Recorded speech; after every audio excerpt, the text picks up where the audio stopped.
We are back for another video in the Hoop Scoop Media Top 100 Countdown. And in my original Top 100 list, I somehow excluded Maryland and didn't realize it until I was far enough into the countdown. So in today's bonus video, we have the number 27.5 team in the country, the Maryland Terrapins. What's up, college basketball fans? I'm Hoop Scoop Media co-founder Austin Getchy, and welcome to the Hoop Scoop Media Top 100 College Basketball Teams Countdown. In this series, we'll be counting down our top 100 teams for next season and releasing a video every day until the college basketball season begins.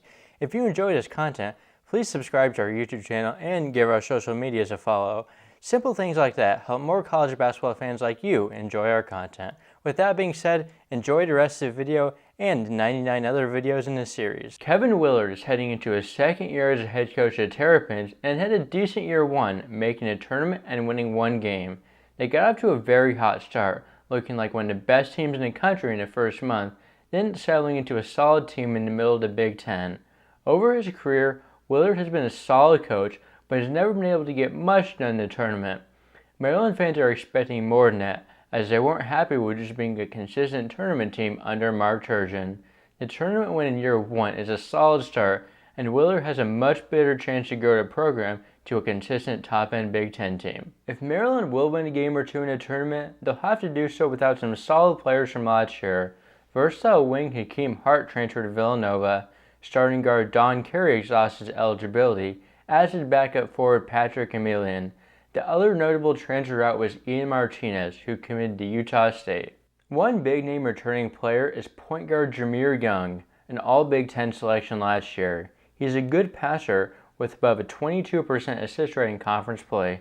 Young also really showed the ability to get buckets, being the Terrapins' leading scorer and someone who takes and makes big shots. Another returning starter is big man Julian Reese. He was a very efficient inside scorer, shooting over 63%. He was also a dominant rebounder on the offensive and defensive glass, in addition to being a solid rim protector.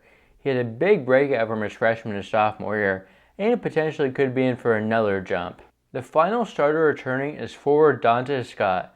Scott wasn't super efficient last year, but averaged double-digit points while showing the ability to score from all three levels. Going into his fifth year in college with over 100 starts under his belt, he should be a very solid starting option. One in-conference transfer Willard brought in was Indiana forward Jordan Geronimo. He was a solid reserve player in the Big Ten, excelling at rebounding, shot blocking, and inside scoring. He should be a valuable rotation player at Maryland. A returning bench player for the Terrapins is backup point guard Jahmir Young. He probably won't see too many minutes with Young there, but is a solid passer off the bench. Another returner that could take a jump is wing Noah Batchelor. He's known as a good shooter and could see more minutes this year with Maryland starting wings leaving. Willard also got another player who can really shoot the ball in Loyola Marymount guard Chance Stevens, although he probably won't play this season due to a knee injury. When he is healthy, he shows the ability to have big shooting games, including making 7 threes in a win over Wake Forest. Rising sophomore big man Caleb Swanton-Roger also returns. He didn't see a ton of minutes as a freshman, but was a good rebounder when he did play. The other incoming player with college basketball experience is Mady Traore, who played a few games at New Mexico State. He was a former NC State commit and has decent upside. Willard also brings in a high-level freshman class. One incoming freshman is Deshaun Harris-Smith, who will be one of the best instant impact freshmen in the country. He's a good all-around guard who can score from inside and out and is a very good motor. Jamie Kaiser is another freshman with a chance to start. He's a very good shooter and should make an impact there from day one. Jonathan Lamoth, a two-way guard, also has a chance to be good right away. The final piece is Braden Pierce, a strong big man who is probably more of a developmental piece. Overall, I like this Maryland team to be pretty solid again.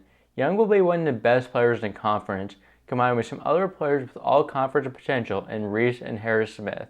It's a good, well-rounded team, and I think they'll be towards the top of the Big Ten. I currently have Terrapins sitting at 4th in the conference and could reasonably end up at 3rd. Maryland fans, comment below your thoughts and where you'd personally have the Terrapins ranked this season. We will be back tomorrow for number 27 team in the country. Subscribe and turn on post notifications so you don't miss it.